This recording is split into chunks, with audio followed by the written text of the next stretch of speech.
Hi అండి. Welcome to my channel. ఈరోజు channel నేను ఈ ఛానల్లో చూపించే టిప్ ఏంటంటే ఇది తమలపాకు అండి. తమలపాకు ఆకుతో మనము ఎన్ని రోగాలకు విముక్తి కలిగిస్తుందో నేను ఇప్పుడు చూపిస్తాను. తమలపాకుకి దగ్గు నుంచి విముక్తి కలిగిస్తుందండి.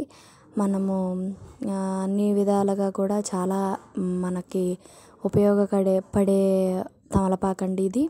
చక్కగా లేత తమలపాకులు మనము ఒక 5-6 తీసుకొని మనము చిన్నపిల్లలకి ఎటువంటి విషయాల్లో కూడా ఎటువంటి ఇబ్బందులు లేకుండా అందులో ఇప్పుడు ఈ కోవిడ్ నుంచి మనము విముక్తి తమలపాకు వలన మనము దగ్గు నుంచి విముక్తి కలిగించవచ్చు. అలాగే ఇప్పుడు నేను తులసాకు కూడా చూపిస్తున్నానండి. తులసాకు కూడా చాలా జలుబు నుంచి విముక్తి కలిగిస్తుంది. తులసాకు కనుక మనము మన పెరట్లో పెంచుకునే లెక్క అయితే కనుక చాలా మంచిదండి. గాలి పీల్చడం వల్ల కూడా చాలా మంచిది. ఆ వాతావరణం కూడా చాలా బాగుంటుంది. అందుకని చిన్నపిల్లలు ఉన్న ఇళ్లల్లో మాత్రం కంపల్సరీ తులసాకుని పెంచండి. తులసి చెట్లు చక్కగా ఎన్నున్నా కూడా మనకి ఇబ్బంది ఉండదు. తులసి చెట్లని మనం పెంచుకొని ఉంటే కనుక చాలా అది ఉపయోగకరంగా ఉంటుంది. చిన్నపిల్లలు ఉన్న ఇళ్లల్లో కూడా మనము తమలపాకు తులసాకు కంపల్సరీ ఉండవలసిన సిచ్యువేషన్ అండి.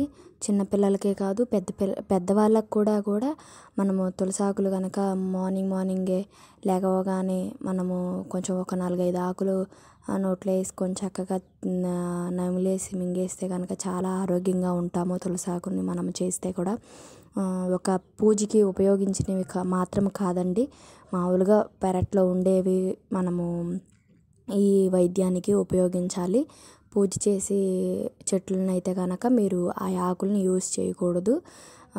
తులసాకు మాత్రము చాలా అన్ని రకాల పద్ధతుల్లో కూడా మనకి ఇదిగోండి నేను చూపిస్తున్నాను. ఇప్పుడు ఈ తులసాకుని నేను కట్ చేసుకున్నాను.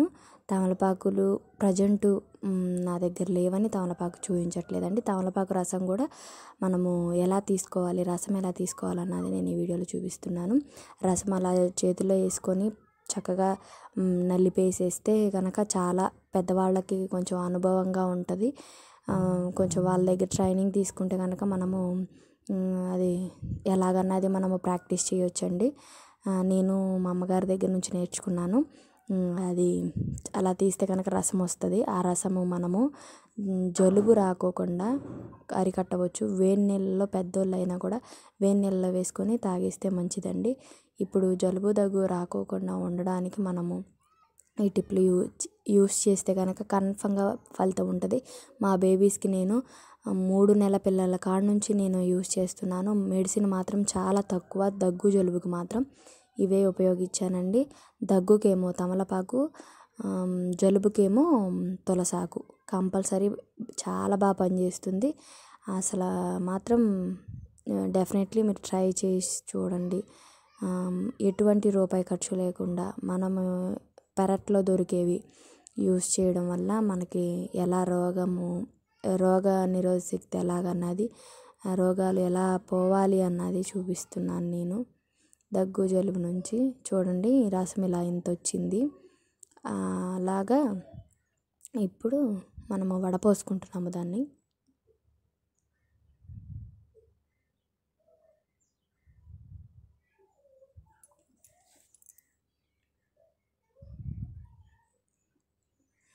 ఇలా గ్యాదర్ చేసుకోవాలండి. ఇలా వడపోసుకున్నాక మనము గిన్నెలో చిన్నపిల్లలు ఉన్న ఇళ్ళల్లో గిన్నెలు ఉంటాయి.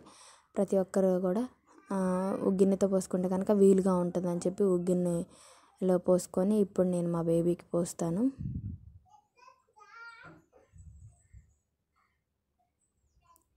చాలా ఉపయోగకరం ఉంటుందండి. ఇలా మీరు పోస్తారు అని అనుకుంటాం కాకుండా ఇలా పోసి చూపిద్దామని చెప్పి నేను మా బేబీని చూపిస్తున్నాను.